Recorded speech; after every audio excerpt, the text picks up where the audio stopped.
Assalamualaikum warahmatullahi wabarakatuh. Perkenalkan, nama saya Arjun Syah. Saya dari Teknik 21 ASE 2. NIM saya 31211010. Di sini saya akan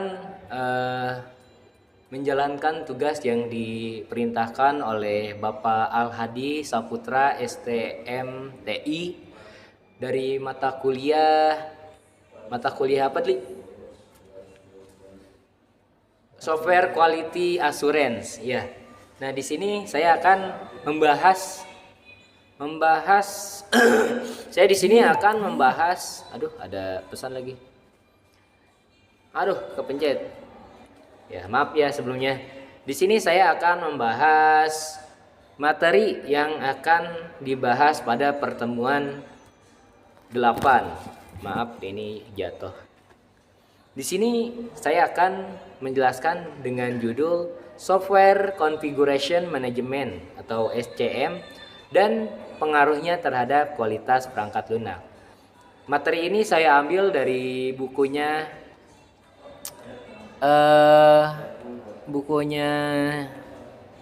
Daniel Galin, Software Quality Assurance from Theory to Implementation, version edition Wesley, tahun 2004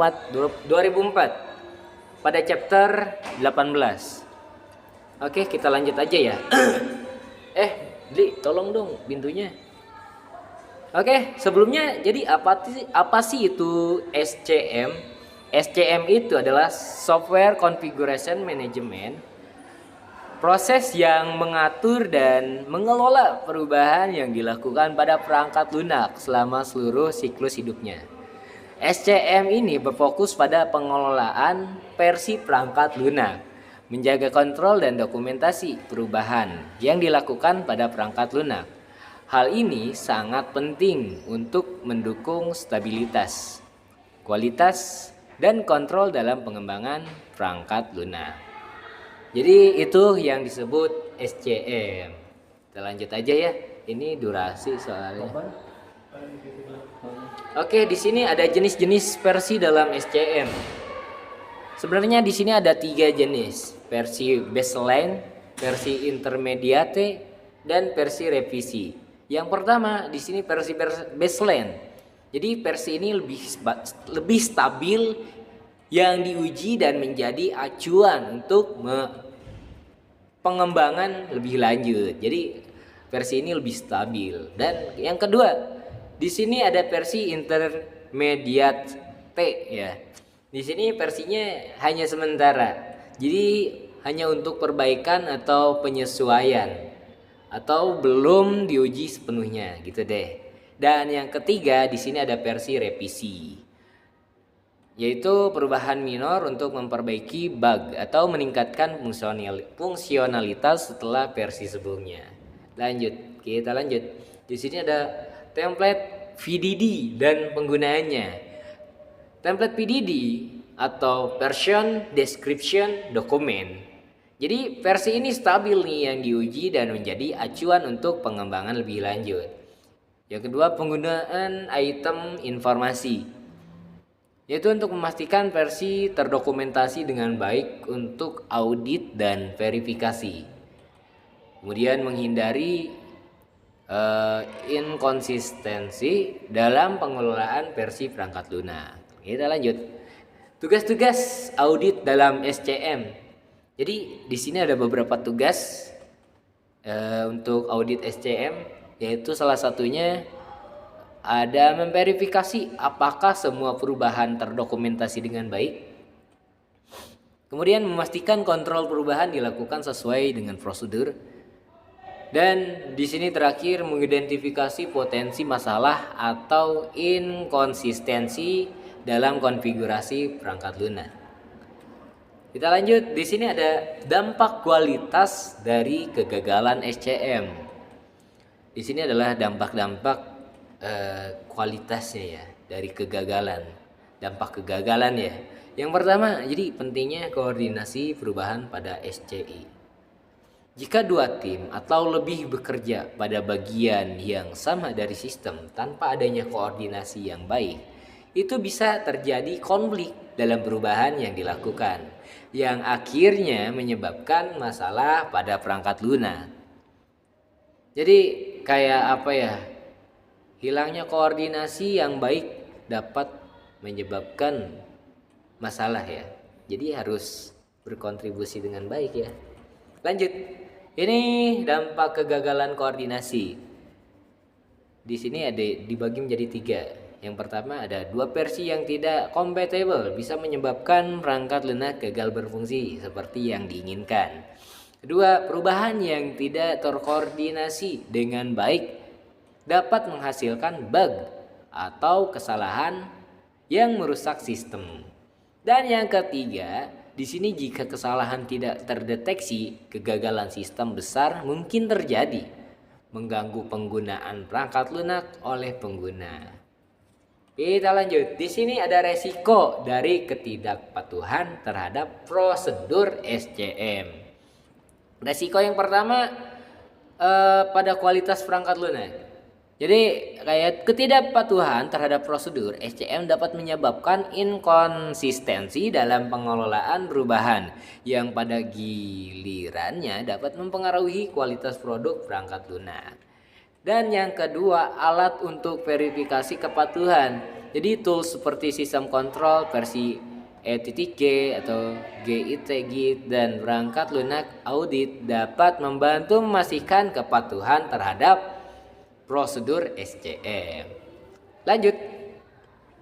Ini ada prioritas permintaan perubahan atau SCR. Contoh SCRI dan prioritasnya. Ini yang pertama SCR 1. Ini contoh SCR-nya ya dan prioritasnya. SCR 1 penambahan fungsi baru untuk meningkatkan penjualan produk utama, memerlukan 40 min days dan 2 bulan pengembangan. Dan untuk SCR 2, peningkatan antarmuka pengguna untuk efisiensi penggunaan, memerlukan 15 min days dan 2 bulan pengembangan. Dan untuk 2 ini untuk penentuan prioritasnya. Untuk SCR 1 sendiri lebih prioritas karena memiliki dampak langsung pada penjualan produk dan pendapatan. Untuk SCR 2 meskipun tidak memiliki dampak langsung pada penjualan, tetap penting karena berhubungan dengan pengalaman pengguna yang bisa mempengaruhi retensi pengguna. Ya, kita lanjut aja langsung karena waktunya ya. Di sini ada audit trial dalam SCM. Jadi apa sih yang dimaksud audit trial itu? Jadi audit trail adalah catatan ya yang mendokumentasikan setiap perubahan yang dilakukan pada sistem. Termasuk siapa yang membuat perubahan itu, kapan perubahan itu di update gitu kan, dan alasannya. Alasan apa sih kenapa sistem itu harus dirubah? Jadi di balik perubahan tersebut tuh harus ada detail gitu. Perubahan kapan dan alasannya itu apa gitu. Nah, jadi di sini ada audit trail system dalam SCM. Pentingnya audit. Jadi audit trail itu membantu dalam verifikasi perubahan dan memberikan bukti yang jelas selama proses pengujian dan audit. Kemudian memastikan bahwa setiap perubahan dapat diacak kembali yang membantu dalam identifikasi sumber masalah jika terjadi kegagalan maupun error. Untuk model evolusi dalam SCM, di sini kita bandingkan model evolusi linear dengan model pohon. Ya. Untuk yang pertama, untuk yang linear sendiri, versi perangkat lunak berkembang secara berturut-turut dalam satu jalur utama, cocok untuk produk standar yang tidak banyak memerlukan kustomisasi. Dan yang model pohon, versi perangkat lunak berkembang dalam beberapa cabang, memungkinkan lebih banyak fleksibilitas untuk menangani perubahan yang lebih kompleks. Jadi yang pohon ini tuh lebih bercabang kemana aja kayak ranting gitu. Jadi lebih fleksibilitasnya lebih fleksibel Dan untuk menangani perubahannya ini yang lebih kompleks gitu. Kalau misalnya ada evolusi yang lebih kompleks atau ada model yang lebih kompleks, maksudnya evolusi itu bisa menggunakan pohon karena lebih kompleks. Dia kayak ranting bercabang-cabang. Oke, lanjut. Di sini ada keuntungan model linear untuk COTS, commercial of the self.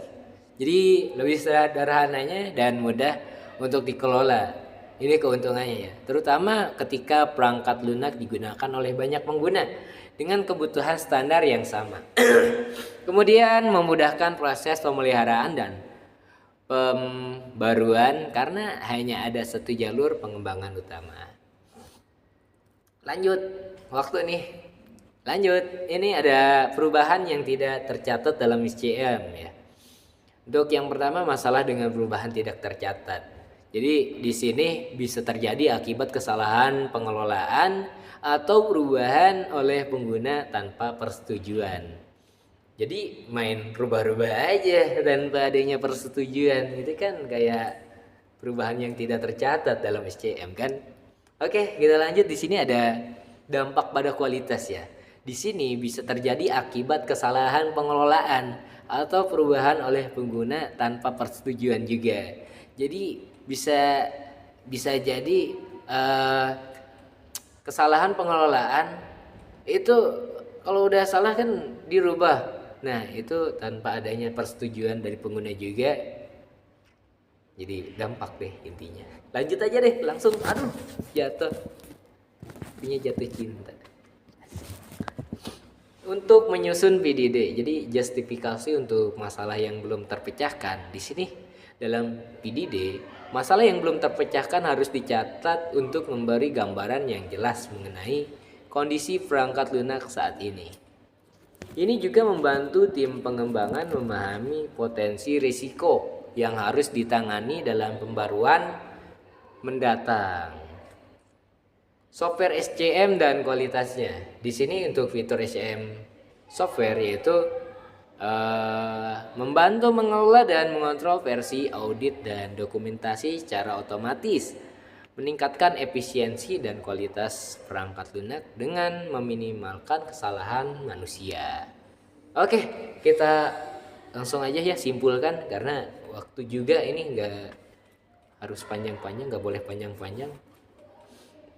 Ini kesimpulan dari keseluruhan materi yang saya tadi sampaikan. Jadi SCM itu sangat penting dalam pengembangan perangkat lunak.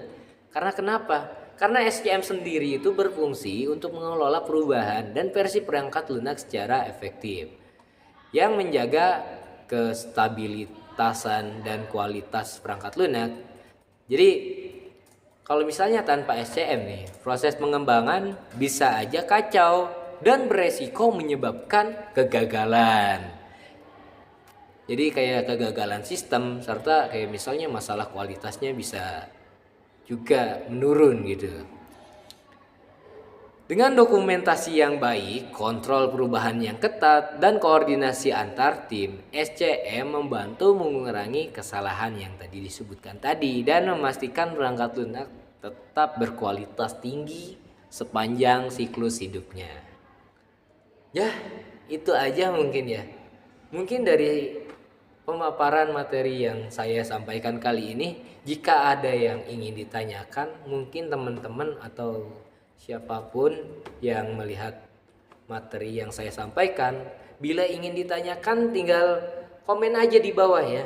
Nanti kalau ada kesempatan, saya pasti insya Allah menjawab dengan semampu saya.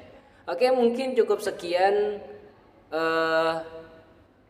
penjelasan dari materi kali ini. Mohon maaf bila ada kata-kata atau penyampaian yang kurang kurang tersampaikan gitu kan ya. Intinya mohon maaf bila ada kata-kata yang salah. Segitu saja dari saya. Wabillahi taufiq wal hidayah. Wassalamualaikum warahmatullahi wabarakatuh.